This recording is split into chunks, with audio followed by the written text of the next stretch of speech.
year ago, I didn't know that the greater oceans in this world were unprotected. I just somehow assumed that nations had some sort of rules governing them. Having learned they're unprotected, have joined with the ocean elders to lobby to try to get them protected. And obviously, extremely sad. 135 nations voted to bring in some protection for those greater oceans. 2, maybe 3 nations voted against, and it has fallen through this occasion. But I think we've all learned about the greater oceans, or whatever. Actually, there's another word for it. But help me. Greater oceans. High seas. What's that? High seas. Thank you very much. I should know that. We've all learned about the high seas. I don't know the name. Anyway, we've all learned about the high seas in the last few days. It came so close, and in the same way that it looked hopeless for the whales, 30 years ago. The world has saved the whales. The whales are building up in numbers. In the same way that the world, felt hopeless for the turtles. The turtles have been saved. They are building up in numbers.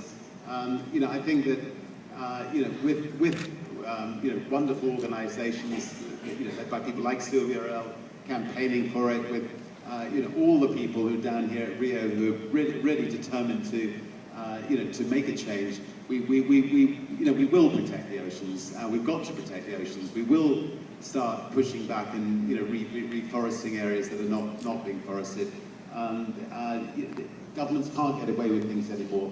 The internet, the people, the 3 people that came in this room, people will not allow it to happen. So I'm optimistic, but we've got to make our optimism happen. Thank you.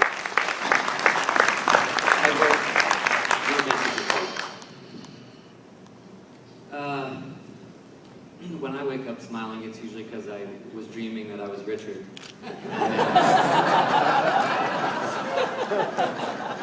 And then I kind of sigh and just get on with it anyway.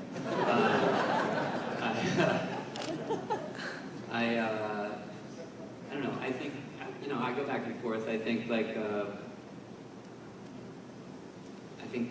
there's a certain humility that we've got to have. In the sense that I think,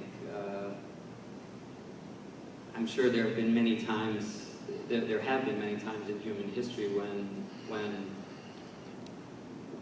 people in a moment of a certain kind of prosperity did not imagine that they could suffer a catastrophic collapse of their society, their civilization as they had built it. And, I doubt a Roman in 64 AD would have predicted what central Italy was going to look like today. I think we have to have wide open eyes about how quickly the conditions that we've come to take for granted could unravel in a very fundamental sense. And I think, and I do think this moment is very dire. I think this is a real legacy moment. I said last night at the Equator Prize, but I think in 500 years our geopolitical squabbles and our culture wars and our IPOs and our elections are going to seem like idle dinner table chat compared to what we do with this confrontation of living sustainably within the natural systems that support us. And I think if we fail, people are going to think we were, kind of a collective winner of the Darwin Award, and really marvel at our stupidity, I think. But on the positive side, I think that I try to focus on the fact that we've,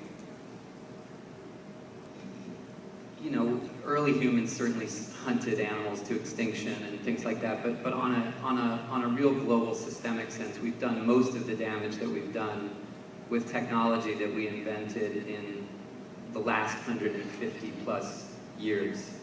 and the speed of our technological capacity is still increasing exponentially. So something in me does have kind of a fundamental faith that the brain, the evolutionary tool that was able to create this destructive capacity has the juice to get ahead of it and revert it. I do think we can, because I think that as a fan of science fiction, I think much of what was imagined in science fiction, even in the mid-century, has come true. And the fact that we can voice things, the fact that we can give imagination to the idea of atmospheric carbon extraction or to sustainable economies, everything we can give linguistic expression to, I think, therefore can become true. But we do have to resolve ourselves in some sense to get it done.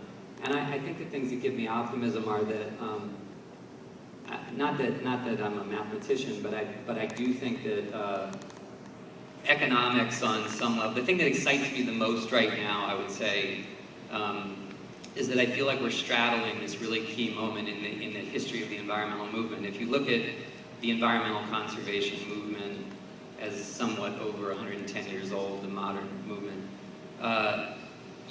on a fundamental level, we argued for nearly 100 years for the intrinsic value of nature. We argued in an emotion-based strategy for nature. And it's not that we should give that up. It's not that most of us in this room don't believe in the intrinsic value of life and nature. But I think we're transitioning. I think there is a seismic strategic shift taking place where we are realizing that in most ways that matter, that strategy has not worked.